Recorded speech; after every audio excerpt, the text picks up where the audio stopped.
Hello everyone, कैसे हो आप लोग। तो आज के इस वीडियो में हम स्टार्ट करते हैं बायोमोलिक्यूल्स का लेक्चर नंबर 2। और इस वीडियो में हम लोग कार्बोहाइड्रेट्स को आगे कंटिन्यू करेंगे। इससे पहले पिछले वीडियो में जो है लेक्चर नंबर 1 में जो कुछ हम लोग देखें उसको थोड़ा सा एक बार रिमेंबर कर लेते हैं। वहाँ पर हम इंट्रोडक्शन वीडियो बनाए थे, इंट्रोडक्शन देख रहे थे। वहाँ पर सबसे पहले हम बायोकेमिस्ट्री देखें कि भाई बायोकेमिस्ट्री बोलते किसको है। बायोकेमिस्ट्री देखने के बाद फिर उसका हम फर्दर क्लासिफिकेशन किए। क्लासिफिकेशन करने के बाद हम वहाँ पे कार्बोहाइड्रेट्स स्टार्ट किए थे। कार्बोहाइड्रेट्स में हम देखें कि कार्बोहाइड्रेट्स जो हाइड्रेट्स ऑफ कार्बन होता है उसको क्या बोलते हैं, कार्बोहाइड्रेट्स। और वहाँ पर ये भी एक चीज देखे थे, इसका फॉर्मूला ये जो CxH2O का होल वाई, ये जो फॉर्मूला को फॉलो करता है, जो कंपाउंड इस फॉर्म में होता है उसको ही बोलते हैं कार्बोहाइड्रेट्स। लेकिन ये जो है एक क्लासिकल डेफिनेशन ही बस बन के रह गया था। ये क्या था, एक क्लासिकल डेफिनेशन ही था। बाद में हुआ क्या कि बहुत सारा कंपाउंड्स को हम लोग देखें जो कि ये फॉर्मूला को फॉलो करता है, ये फॉर्मूला को फॉलो करता है, लेकिन वो कार्बोहाइड्रेट्स नहीं था। या ये भी देखें कि बहुत सारा कंपाउंड्स ऐसा भी है, बहुत सारा मॉलिक्यूल्स, बहुत सारा कंपाउंड्स ऐसा भी है जो इस फॉर्मूला को फॉलो नहीं करता है, उसके बाद भी वो कार्बोहाइड्रेट्स है। वहां पर हम यही चीज एक बार आपको फिर से बताए थे कि आप किसी भी व्यक्ति का चेहरा देख करके दूसरे व्यक्ति से कंपैरिजन नहीं कर सकते। ये भी हम बात बताए थे वहां पर कि मान लीजिए कि अगर सनी देओल का 2 केजी का हाथ है और मेरा भी अगर 2 केजी का हैंड है, सनी देओल का भी अगर 2 केजी का हैंड है और मेरा भी 2 केजी का हैंड है, तो हम ये नहीं कर सकते हैं कि हम सनी देओल हैं। समझिए बात को ना। हम उसका हाथ का वेट से उसका हाथ और मेरा हाथ का वेट अगर सिमिलर है तो हम ये नहीं कर सकते हैं कि हम सनी देओल हैं। उसके अंदर का कुछ प्रॉपर्टीज है जो कि हमारे भीतर नहीं है। मतलब कि आप केवल फॉर्मूला से किसी भी चीज को डिफाइन नहीं कर सकते हो। तो वहां पर बहुत सारा ऐसा भी कंट्रास्ट देखने को मिला था कि बहुत सारा चीज ये फॉर्मूला को फॉलो करता है फिर भी कार्बोहाइड्रेट्स नहीं है, और बहुत सारा कंपाउंड्स इस फॉर्मूला को फॉलो नहीं करता है उसके बावजूद भी वो कार्बोहाइड्रेट्स है। ऐसा क्यों था ये भी बताए थे। ऐसा इसलिए था कि वो फिजिकल एंड केमिकल प्रॉपर्टी को फॉलो करता था, कार्बोहाइड्रेट्स के फिजिकल एंड केमिकल प्रॉपर्टी को फॉलो करता था। इसी के चलते वो कार्बोहाइड्रेट्स है, ना कि इस फॉर्मूला को यूज करके। तो आगे हम इस वीडियो में कंटिन्यू करते हैं। यहां तक हमने देख लिया था। सब चीज देखने के बाद हम मॉडर्न डेफिनेशन एक अपने से मॉडर्न डेफिनेशन बताए थे। मॉडर्न डेफिनेशंस तक हम आ चुके थे। मॉडर्न डेफिनेशंस में हम क्या देखे थे कि carbohydrates are optically active polyhydroxy aldehydes और कीटोन्स और any such compound which produce this on hydrolysis. फिर से एक बार पिछले वीडियो में हमने समझा दिया है, इस वीडियो में समझिए। Carbohydrates are optically active polyhydroxy aldehyde और कीटोन। हम बोले थे कि कार्बोहाइड्रेट्स का ये प्रॉपर्टी भी बन के रह जाएगा। क्या क्या कि ये ऑप्टिकली एक्टिव होगा, पॉलीहाइड्रोक्सी होगा, एल्डिहाइड्स और कीटोन होगा। हम बताए थे कि ऑप्टिकली एक्टिव, तीनों चीज को पहले आप प्रॉपर्टी करके लिख लीजिए। प्रॉपर्टीज सबसे पहला क्या था कि optically active, optically active.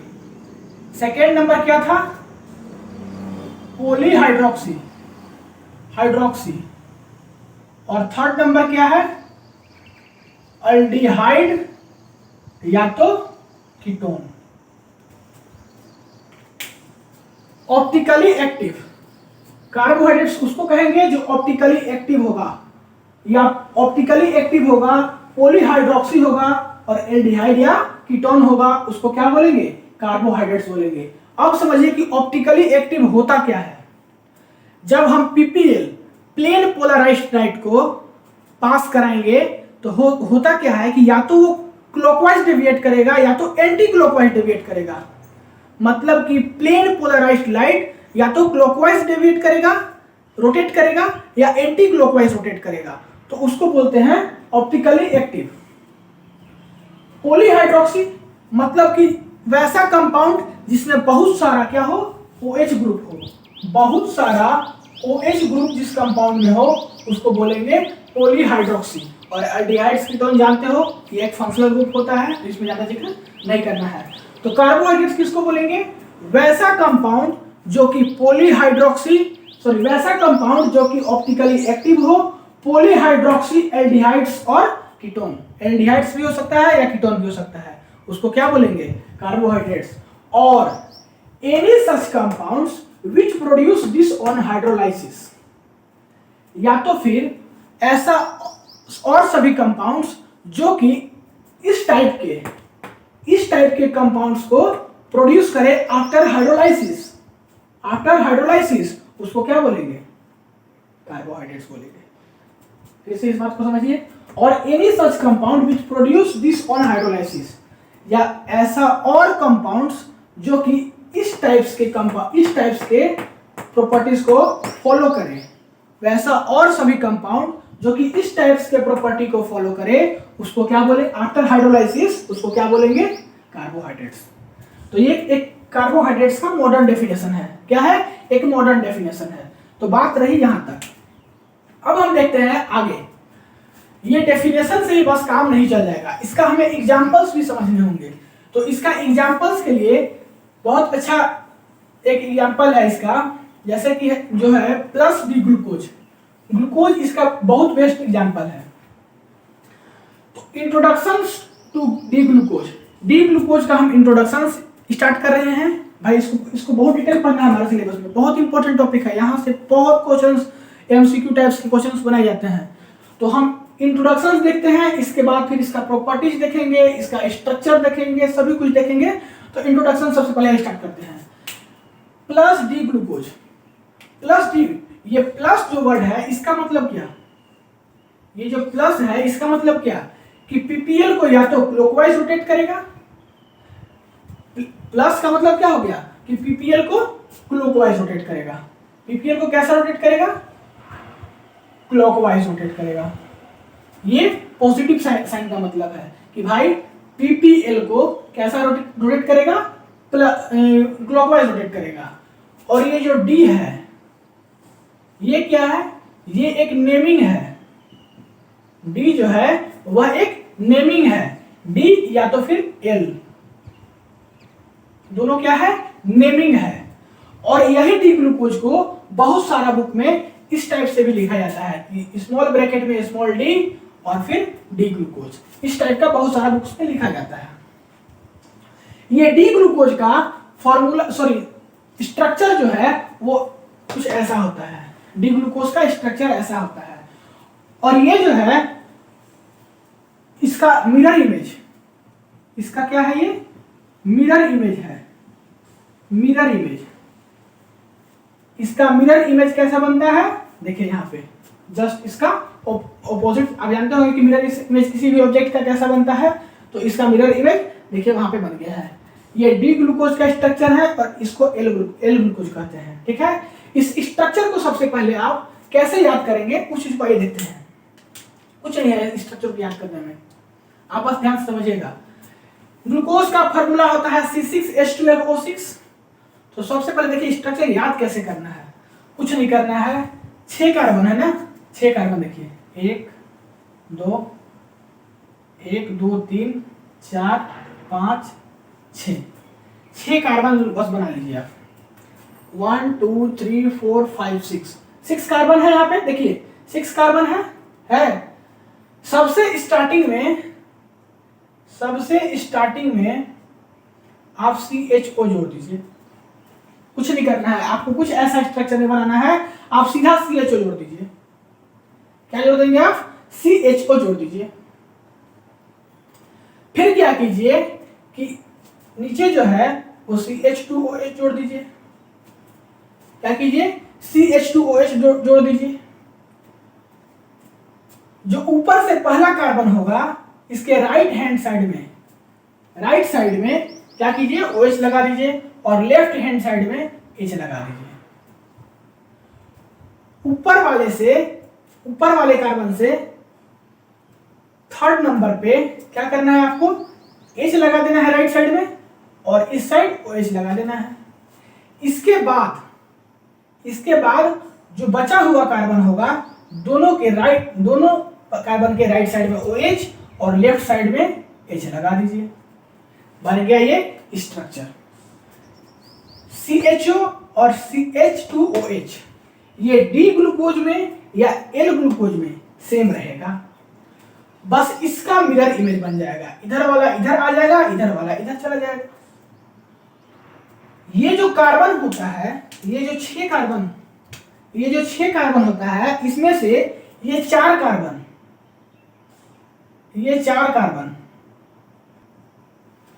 Chiral carbon कहे जाते हैं। क्या कहे जाते हैं? ये 4 कार्बन को हम कायरल कार्बन कहते हैं। ये कैसा होता है? इसका स्ट्रक्चर ये जो होता है वो होता है sp3। ये चारों कार्बन 1 2 3 4 ये चारों कार्बन कैसा होता है? sp3 होता है। कायरल कार्बन किसको बोलते हैं? वैसा कार्बन जिसका कि चारों वैलेंसी अलग अलग ग्रुप से सेटिस्फाई हो, उसको क्या बोलेंगे? कायरल कार्बन या कायरल सेंटर बोलते हैं। वैसा कार्बन जिसका कि चारों वैलेंसी अलग अलग ग्रुप से सेटिस्फाई हो, उसको क्या बोलेंगे? कायरल कार्बन या कायरल सेंटर। तो इसका देखिए, 1 वैलेंसी, 2 वैलेंसी, 3 वैलेंसी, और ये पूरा एक नीचे वाला, एक पूरा ये नीचे वाला। तो इसका 4 वैलेंसी और चारों अलग अलग ग्रुप से सेटिस्फाई है, इसको क्या बोलेंगे? Chiral carbon. उसी प्रकार से इसका तीनों का देखिए और मिला करके चारों का मतलब कि चारों को क्या बोलेंगे? चारों के कार्बन को कायरल कार्बन या कायरल सेंटर। अच्छा चलिए, बात यहां तक आ गया। अब क्वेश्चन पूछता है कि इसमें जो है इसको कायरल कार्बन क्यों नहीं कहते हैं, इसको कायरल सेंटर, यहां पर इस कार्बन के पास कायरल सेंटर क्यों नहीं होता है, इसको कायरल कार्बन क्यों नहीं बोलते हैं, इसको कायरल कार्बन क्यों नहीं बोलते हैं? तो इसलिए नहीं बोलते हैं कि ये जो होता है वो होता है sp2। इसका sp2 हाइब्रिडाइजेशन होता है, और sp2 हाइब्रिडाइजेशन होता है, ये देखिए 1 2 3 फुलफिल नहीं है, इसको हम नहीं बोलते हैं, sp2 होता है। यहां पर क्या होता है? यहां पर 2 हाइड्रोजन होता है, जिसके कारण कि ये कायरल कार्बन, कायरल सेंटर नहीं होता है। अच्छा, इस फिगर में और क्या ऑब्जर्व करने वाली बात है? इस फिगर में और क्या ऑब्जर्व करने वाली बात है? देखिए, जब डी ग्लूकोज का स्ट्रक्चर रहेगा तो 1 2 3 1 2 3 3 कार्बन 3 OH ग्रुप जो है वह राइट साइड में होगा, और जब L ग्लूकोज होगा 3 नहीं 4 ना, एक यहाँ भी है, हाँ 4 OH ग्रुप जो है वह राइट साइड में होगा जब डी ग्लूकोज होगा। कितना? 4 OH ग्रुप राइट साइड में होगा जबकि डी ग्लूकोज होगा, और 4 OH ग्रुप लेफ्ट साइड में होगा जबकि L ग्लूकोज होगा। ये दोनों कंट्रास्ट को आप समझ गए बात को, कायरल सेंटर को समझ गए। अब देखिए आगे चलते हैं। ये जो वर्ड है क्या चीज? ये जो वर्ड है D और ये जो वर्ड है L, ये एक नेमिंग है। हम समझ रहे हैं कि क्या है, ये एक नेमिंग वर्ड है बस। लेकिन डी नेमिंग क्यों रखा गया यहाँ पे? डी किसको कहा जाता है? डी ग्लूकोज क्यों कहा जाता है? एल ग्लूकोज क्यों कहा जाता है? ये तो एक नेमिंग है, ये सब कुछ जानता है, लेकिन डी किसको कहा जाता है, डी किस कंडीशन में कहा जाता है, एल किस कंडीशन में कहा जाता है? ये देखिए नीचे वाला, ये देखिए कार्बन है CH2OH, नीचे से CH2OH है, तो नीचे से जो पहला कार्बन होगा, नीचे से जो पहला कार्बन होगा, अगर इसके राइट हैंड साइड में OH ग्रुप होगा, कहां? राइट हैंड साइड में OH ग्रुप होगा, तो उसको बोलेंगे डी ग्लूकोज। और यहां पे आइए इसका मिरर इमेज में, नीचे से पहले कार्बन पे अगर लेफ्ट साइड में, कहां पे? अगर लेफ्ट साइड में OH ग्रुप होगा तो उसको बोलेंगे एल ग्लूकोज। इसमें कोई दिक्कत नहीं, कोई कष्ट नहीं, समझ में आ गया? अगर राइट साइड में होगा तो क्या बोलेंगे? D glucose. अगर लेफ्ट साइड में होगा तो बोलेंगे एल ग्लूकोज। किसके राइट और किसके लेफ्ट? जो सबसे नीचे से सबसे पहला कार्बन, और इसमें भी नीचे से सबसे पहला कार्बन। तो यहां तक था बात। अब जो बात है, हम कुछ नहीं बोले, हम यहाँ पर यही बताया कि ये जो पॉजिटिव साइन है वो पीपीएल को क्या करेगा, क्लॉकवाइज रोटेट करेगा। अच्छा, पीपीएल होता क्या है, ये पिछले वीडियो लेक्चर में भी हम बता चुके हैं। पीपीएल ये होता है plane polarised light, plane polarised light. Plane polarised light होता क्या है, देखिए अगर हम अदर लाइट्स की बात करें, जो इधर हमारे रूम में या आपके घर में जो लाइट सिंपली यूज होता है, अदर लाइट्स की बात करें, अदर लाइट्स की बात करें तो ये कैसा होता है अदर्स लाइट्स? अदर्स लाइट्स जो होता है वह ऑल डायरेक्शंस में होता है, ऑल डायरेक्शंस में होता है, ठीक है। लेकिन जो है वो पीपीएल जो होता है, प्लेन पोलराइज्ड लाइट, ये यूनिडायरेक्शनल होता है, ये यूनिडायरेक्शनल होता है, ठीक है। तो पीपीएल और अदर लाइट में आपको भी डिफरेंस मालूम चल गया। तो ऐसा कीजिए कि इस वीडियो में जो हम बता रहे हैं उसको आप नोट्स करते चलिए। तो यहाँ पे या तो आप स्क्रीनशॉट ले लीजिए या वीडियो को पॉज करके नोट कर लीजिए। आगे देखते हैं, ठीक है। इसको तब तक नोट कीजिए, 1 2 3 नोट कीजिए। थोड़ा सा देखिए गलती यहाँ पे ये चीज हो गया, थोड़ा सा यहाँ पे गलती ये चीज हो गया, कुछ गलती लिखे नहीं है, बस गलती थोड़ा सा बोल दिए। गलती यही बोले कि यहाँ देखिए ओएच ग्रुप जो है ना, वहां पे हम यहाँ पे हमसे बोला गया कि 4 ओएच ग्रुप है, ओएच ग्रुप 3 ही है ना, 1 2 3।